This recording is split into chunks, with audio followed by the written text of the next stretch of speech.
Hello! Basically, I recorded this, it didn't work very well, so I'm doing it again. I'm going to be doing a set of Zbrush tutorials. In this one I'm just going to be using some of the brushes, showing you how to zoom in, zoom out, etc. This is what Zbrush normally produces. It's Avatar, Pirates of the Caribbean. They made Rango, and they made a lot of others, including Iron Man. So they do a lot. They're one of the biggest in the industry for making cool, really cool stuff. Anyway, go back to Zbrush. This is weird. Anyway, okay, this is what you normally have. Just going to close the light box.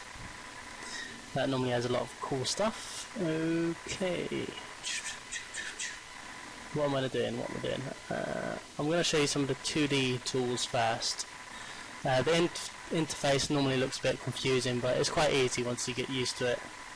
Most of them do the same things anyway, so. Okie dokie. I'm going to show you basically this is a simple brush, and if we just draw here, you'll see that it just comes on there like 2D, just a normal image. It'll look kind of like 3D. But it won't be there. You won't be able to take it as a 3D image or anything like that. So there's a few boxes you can see. It looks kind of nifty and groovy. Okie dokie. So it works kind of in the same way, but it just plants them as a 2D image. You have different tools here, so you can have like a star. You just click and drag. You can rotate it around. Isn't that pretty? Yep. Yeah, you can do other things. There's a few other tools here. This is a simple brush at the moment. If you go down there, you've got a few other brushes you can pick from. Yeah. So we'll just stay with a simple brush at the moment. You can change the colour. That's always good. Better colour. You can change the material. So that's always good. So here you go. I'm just going to practice this. Look at that. And if you have a sensitive tablet, you'll see that you could change the width of the brush to have a cool effect. You can see there the colour is blending in, as in if you've got anything it'll just go over the top, it won't ruin the actual geometry, what's been planted there. Now you can also use some of them. Good thing to remember that, you know, a lot of the time newbie people, they go, I can't make anything 3D because, well, it's just making 2D weird stuff, basically. And it's a lot of people don't realise that as soon as they make an object and they drag it out there, but they have to click on the edit button, now make it into a 3D setup. So we're just going to clear this. Okay. Now I'm going to give you an example of 3D basically. So the best thing to do is start with a sphere. Drag that on there. If you drag and click, you'll get your desired size. Now if you click edit, just there, now it's in 3D mode, so you can rotate. So that's always good. It looks very pixelated at the moment. I think I need to change the material. There we go. Change it to that one. Doesn't really matter which one. You just play with it and get your own desired feel.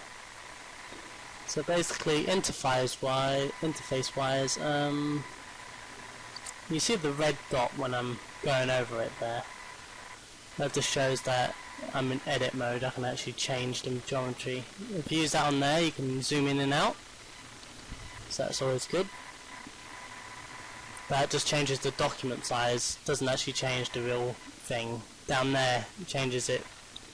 So it doesn't just change the image. So you can actually get a close feel. But I'll show you the shortcuts in a second.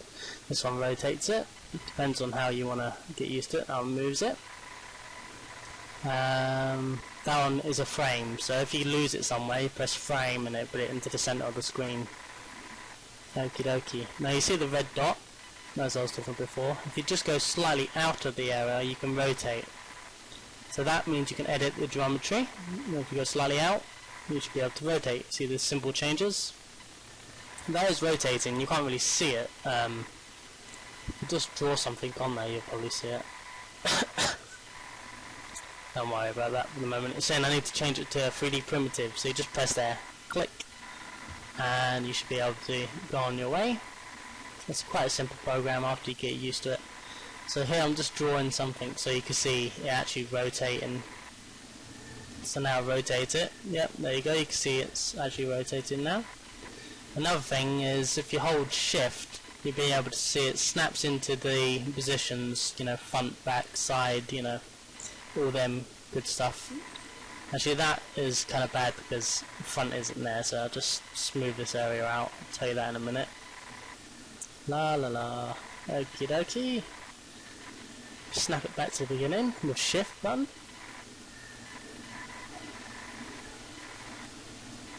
So shortcuts you should know is if you hold Alt and the right click, you can zoom in and out, and if you hold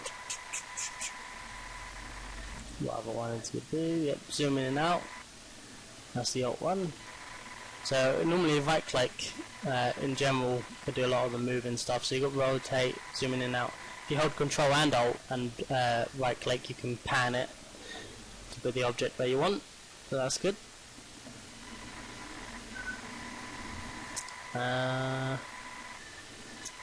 So I'll just show you a bit more about the brushes and tools and stuff. If you press this one, floor, you'll see it sets the floor, but it's on the wrong axes at the moment. That's my bad. We'll just change that. No, it's not that one. Muppet. Take them off. Go on the X. Yeah, there we go. Set it to floor.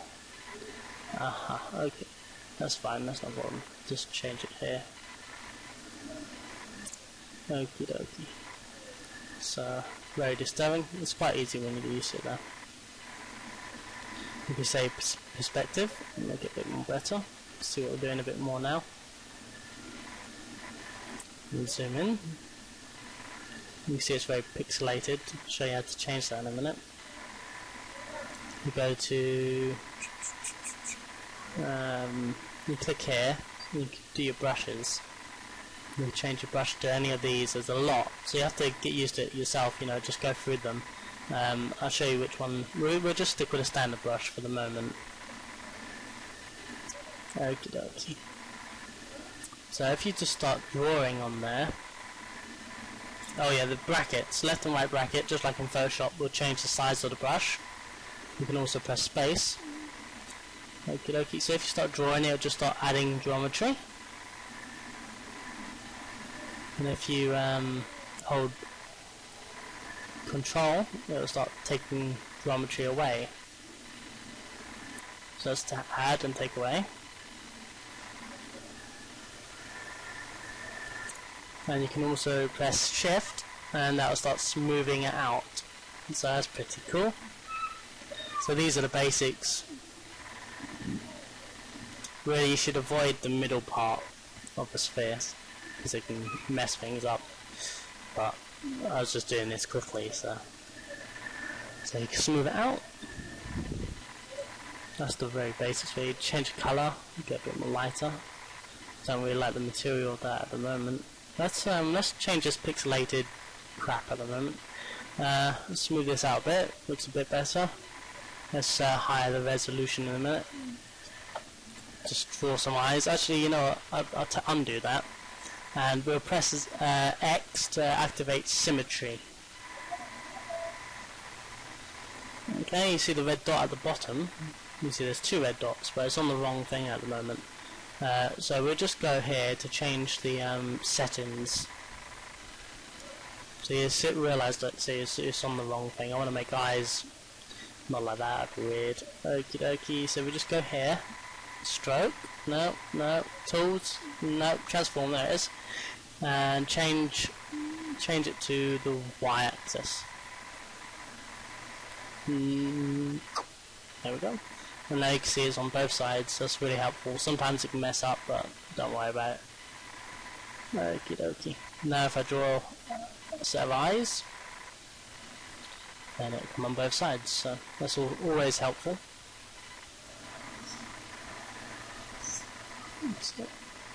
When I was doing this, I was thinking about doing some sort of bird, and it changed a few times, so sorry about that. Okie dokie, it's a big nose, big nostrils. Didn't really think about what I was doing when I was doing it, just, you know, developed.